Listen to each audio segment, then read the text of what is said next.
The 2026 Golden Globes were last night, and I just wanted to give you a few top-line thoughts on some of the winners and losers while they're fresh in my head.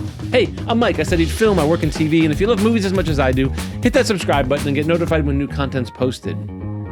I just want to give you a few raw reactions to last night's Golden Globes because, like I said, they're fresh in my head. I'm not big on lists normally. Art is a difficult thing to quantify. What resonates with me might not resonate with you. Sometimes you're in the right mood to receive a movie, and others, you're not. So these things are always subjective.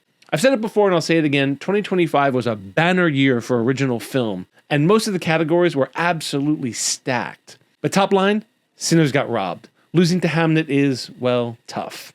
Hamlet's a good film, but Sinners is a great film. That's my opinion. I know Hamnet has its fans. I'm one of them. I just thought Sinners was doing something different, was artistic, was one of those milestone films that come around once every decade or so. But I digress. I think all of the love for One Battle After Another is very well deserved. For me, it's the best film of the year, so I'm glad it received all of the accolades that it did.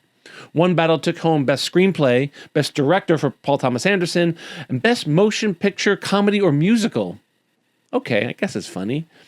And a surprise for me, Teyana Taylor won for Best Supporting Actress. It's a surprise not because she didn't deserve it, but because, as I said earlier, this is a stacked year, and the Supporting Actress category was one of those absolutely stacked categories.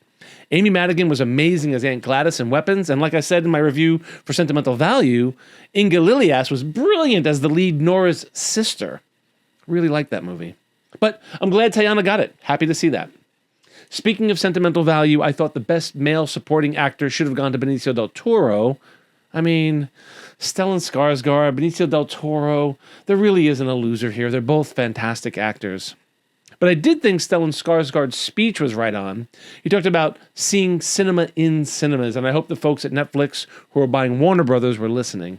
Owen Cooper winning Best Male Actor for his role in Adolescence was surprising. I thought Trammell Tillman would have walked away with it for his role as Mr. Milchick in Severance. The new category, Best Podcast, is interesting. Lots of people were talking about whether or not that should even be a category in the first place. My 2 cents is, sure, why not? But only because it's so common to publish video versions of that podcast. If it were audio only, I'd probably say no.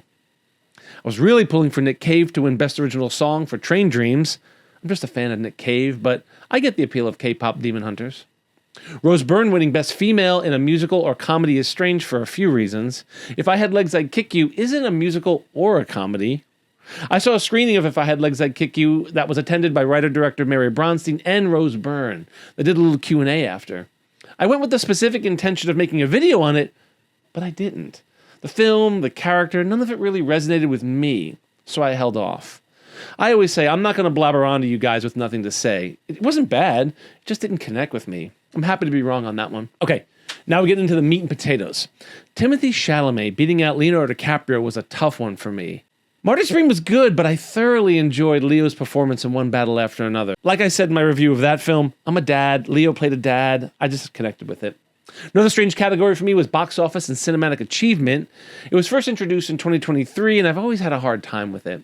According to Dick Clark Productions, the new organizing body of the Golden Globes, the award recognizes, and I quote, the year's most acclaimed, highest earning, and/or most viewed films that have garnered extensive global audience support and attained cinematic excellence.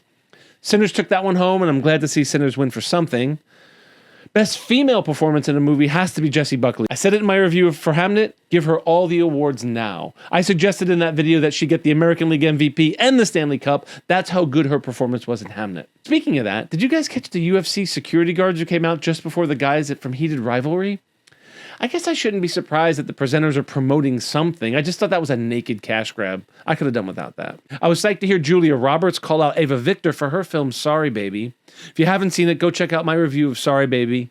I really enjoyed it. I think Ava Victor has a great career as a writer-director in front of her, and I love seeing Hollywood royalty not gatekeeping. Overall, I thought Nikki Glaser was funny when she needed to be. She got in a couple of really good jabs and left unscathed, like any good Golden Globes host should do. Congratulations to all the winners from last night. It's all very well deserved. Like I said, it was a stacked year, so there really weren't any losers. Anyway, those are my thoughts on the Golden Globes last night. I'd love to read yours in the comments below. As always, film is about community. I'm Mike, and I love movies.